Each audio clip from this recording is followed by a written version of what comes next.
Sheep and Thieves is a vintage piece of magic. It's normally a coin trick, but of course it doesn't have to be. If you can get your hands on 7 small objects, you can use paper balls or paper clips or anything at all, then it's a great piece to be fully armed with and perform anytime, anywhere.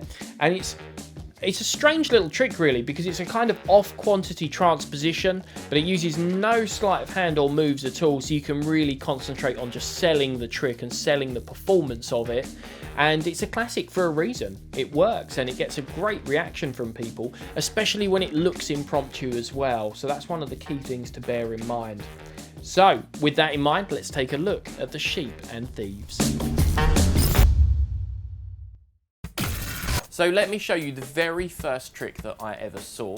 My great-granddad showed it to me when I was a kid, and it made me love magic, and that's how I went on to learn all these tricks and do all these crazy things instead of an actual job. It's been brilliant. But I'm going to show you the trick now, but it is very random.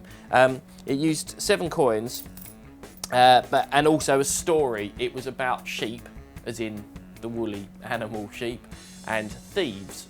Both of which are thin on the ground around here. So I've got 7 coins instead. And this was the story and how it went, so I'm going to show it to you, and I hope you enjoy it as much as I did.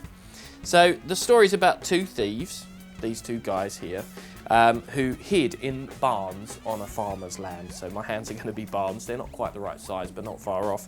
And there's 5 sheep on the field that the farmer has left there. And these thieves decide to sort of steal the sheep. So they come out of the barns one at a time and they sneak all of the sheep into the barns, like that. Just as the last one goes into the barn, it lets out a surprise sound that I won't try and replicate now. And the farmer hears it, and just as he was about to go to bed, he now turns the light back on to investigate. But the thieves see the farmer turn the light back on, and they quickly run out and leave all the sheep back onto the field, like that.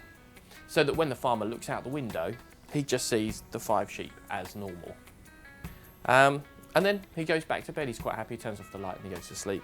And then the thieves steal the sheep for good, each stealing the sheep like this. But here's where the tale gets weird. Crime doesn't pay, and they never got away with it, because something happened, no one knows what. But in the morning, when the farmer opened the barns, inside the first barn was just the 2 thieves, locked up, safe and sound. And in the other barn, luckily, all 5 of our farmer's happy sheep.